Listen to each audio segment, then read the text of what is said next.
La Highland Cattle, c'est une vache qui est arrivée il y a une trentaine d'années en France. C'est une vache à très long poil et à grande corne, qui est très rustique et qui s'acclimate très bien à nos régions.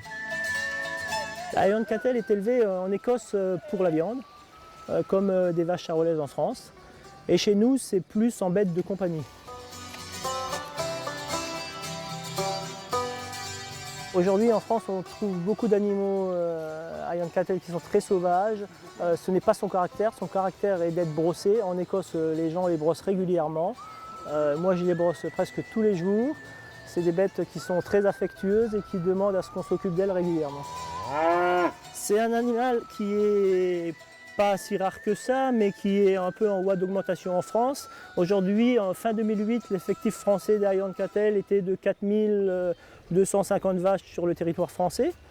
On en trouve beaucoup sur la région de l'Alsace, puisque sur 900 veaux qui sont nés sur toute la France l'année dernière, il y a eu 110 veaux qui sont nés sur l'Alsace. J'ai choisi ces animaux déjà parce que je suis un peu tombé passionné par la beauté de ces animaux. Et nos terrains s'apprêtent très bien à des animaux comme ça, vu qu'on a 80% des terrains qui ne sont pas mécanisables. J'ai commencé les vaches de Highland Cattle il y a 3 ans, avec 3 vaches.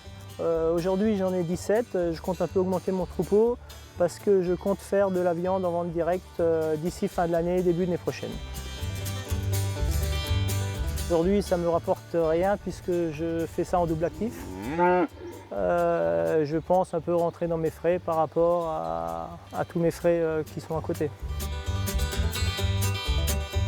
C'est une viande qui n'est pas chère, mais c'est une viande qui est très rouge et qui est quand même assez recherchée. Elle n'est pas du tout grasse, c'est une viande très persillée et qui commence seulement à démarrer à être un peu sur le marché, donc elle est assez recherchée aujourd'hui. Je pense qu'on ne peut pas vivre avec de la Highland Cattle.